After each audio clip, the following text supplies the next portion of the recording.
ഗുണിച്ചോ ഹരിച്ചോ അല്ല ഇനി തലതിരിച്ചോ എങ്ങനെ വേണോ നോക്കിയാലും 25 ലക്ഷം കോടി രൂപ സംസ്ഥാനങ്ങൾക്ക് വീതിച്ചു നൽകുമ്പോൾ കേരളത്തിന് എത്ര കിട്ടണം?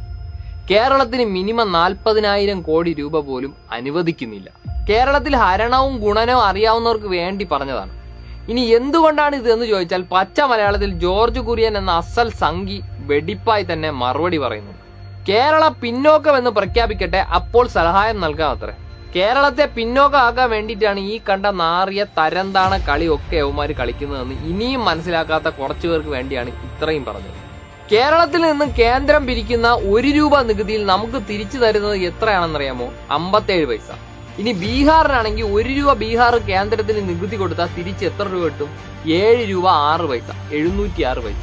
അതായത് നമ്മളെ പോലെയുള്ള സംസ്ഥാനങ്ങളിൽ നിന്ന് ലഭിക്കുന്ന പൈസയാണ് ബീഹാർ, UP, രാജസ്ഥാൻ എന്നീ സംസ്ഥാനങ്ങളിൽ കൊടുക്കുന്നത്.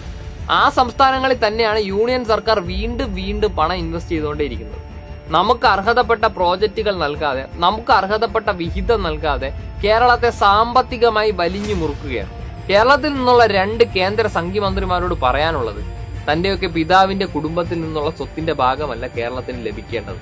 ഇവിടെ നിന്നും പിരിക്കുന്ന പണത്തിൽ നിന്നും മാന്യമായ വിഹിതം കേരളത്തിന് ലഭിക്കേണ്ടത് കേരളത്തിന്റെ അവകാശമാണ്. മറ്റൊരു പ്രധാനപ്പെട്ട കണക്ക് കൂടിയുണ്ട്. കേന്ദ്ര കഴിഞ്ഞ ബഡ്ജറ്റിൽ പറഞ്ഞതിൽ നിന്ന് ഏതാണ്ട് 1 ലക്ഷം കോടിയോളം രൂപ ചെലവഴിച്ചിട്ടുണ്ട്. പക്ഷെ ഇത് എന്തെങ്കിലും ചെയ്തിട്ട് ലാഭം പിടിച്ചതൊന്നുമല്ല. ജലജീവൻ മിഷൻ, തൊഴിലുറപ്പ് പദ്ധതി, പ്രധാനമന്ത്രി ആവാസ് യോജന തുടങ്ങി ജനങ്ങൾക്ക് നേരിട്ട് സഹായം ലഭിക്കുന്ന പദ്ധതികളിൽ നിന്നും വെട്ടിക്കുറച്ച തുകയാണ്, അല്ലെങ്കിൽ ചെലവഴിക്കാത്ത തുകയാണ്.